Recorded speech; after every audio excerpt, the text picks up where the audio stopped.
So చాలా powerful వాయిస్తో powerful గ్రంజీ tone కావాలన్నాను. అలాగా వేరే థీమ్ సాంగ్ ఎక్స్ట్రాడినరీగా పాడి ఈరోజు అసలు మైండ్ బ్లోయింగ్ బ్లాక్ బస్టర్ అయిపోయింది, ట్రెండింగ్ అయిపోయింది. Thank you so much Anurag. Thank you so much, sir. All credit to you because this is our first collaboration. So, నాకు ఇంత మెమరబుల్ ఫస్ట్ కొలాబరేషన్ మీతో ఉండడం I feel so lucky to have that. And thank you Bobby sir and also Shekhar master garu. మీ music నుంచి inspiration అందరూ తీసుకుంటారు, but I got to witness your work process closely and I fell so inspired. అంటే నాకు అంటే మిమ్మల్ని చూసి మీ ఎనర్జీని చూసి అసలు నేను ఎక్కడ ఉన్నానో ఐ వాస్ క్రాస్ చెకింగ్ అనమాట. So it was so inspiring sir. Anurag అనుకోవడానికి 2 కారణాలు. ఒకటి స్ట్రాంగ్ వాయిస్, దాని తర్వాత డిఫరెంట్గా పక్కాగా తెలుగు తెలిసిన మనిషి పాడాలి ఈ పాట. ఎందుకంటే మన లిరిక్ బోస్ గారు, చంద్రబోస్ గారు ఎక్స్ట్రాడినరీ లిరిక్స్ రాసిన సాంగ్ ఇది. ప్లస్ ముందు నుంచే నేను ఈ song will be a very too much of lyrical value ఉన్న సాంగ్ ఇది సినిమాలో. అందువల్ల ముందు నుంచి ఇది బోస్ గారికి రిజర్వ్ చేసి పెట్టుకుని నేను ఆ తెలుగు లిరిక్స్, ఆ ఉచ్చారణ, దెన్ ఆ మీనింగ్ చెప్తే అర్థం చేసుకుని పాడగలడానికి తెలుగు సింగర్ అయి ఉండాలి. అట్ ది సేమ్ టైం ఆ రఫ్ టోన్ కావాలంటే ఉండాలి.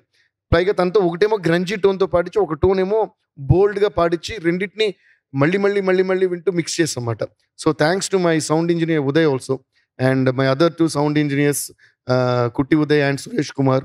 వీళ్ళందరూ కూడా ఈ సినిమాకి డే నైట్ నిద్రపోకుండా కష్టపడ్డారు నాతో. అలాగే మా మేనేజర్ మణి. సో అందరూ మా టీం అంతా కూడా, మా టోటల్ మ్యూజిక్ టీం. ఇది ఎందుకు చెప్పానంటే బోస్ గారు రాసిన వర్డ్స్కి, లిరిక్స్కి ఎక్స్ట్రాడినరీగా న్యాయం చేశారు Anurag. I have seen these people not sleeping అనమాట. అంటే నేను అసలు సార్ అంటే లైక్ పడుకోవడం నేను చూడలేదు. We were recording the whole night. Musicians అందరం స్టాటిక్ ఉన్నాము, తన ఒక్కళ్ళు మొత్తం గిరగిర తిరుగుతున్నారు అనమాట. మొత్తం he was taking care of the whole thing, అంటే యాజ్ అ హోల్ యూనిట్ అనమాట. నాట్ జస్ట్ ఓకే మన పాట బాగుంటుంది అన్నట్టు కాకుండా. సో హీ వాజ్ అంటే his passion was very inspiring. అంటే మీరున్నారని చెప్పడం కాదు sir, but it's I really mean it from my heart. Yeah, దీనికి నేను సపోర్ట్ చేస్తూ చెప్పాల్సింది ఏంటంటే, ఇప్పుడు వేరే థీమ్ వచ్చేసింది, లిరిక్స్ వచ్చేసినాయి, నాకు రోజుకు ఒక అప్డేటెడ్ వర్షన్ వస్తుంది. నేను కింద యావిడికి పంపించడం, మళ్ళీ సర్జీ ఇవాళ నైట్ ఇంకోటి పంపించాను చూడండి అంటారు. మళ్ళీ కొత్త లిరిక్స్, మీరన్న మధ్యలో అవన్నీ ఇన్స్ట్రుమెంట్స్ మారిపోతున్నాయి, జతులు మారిపోతున్నాయి, కొత్త పవర్ఫుల్ వర్డ్స్ వచ్చేస్తున్నాయి. మళ్ళీ నేను యావిడికి పొద్దున్నే రావటం, మళ్ళీ పంపించడం. సార్ ఇప్పుడు 3 మార్చాను సార్, లిరికల్ వీడియో ఎప్పుడు సార్ వాళ్ళు రిలీజ్ చేయాలంటారు ఒక వీళ్ళు.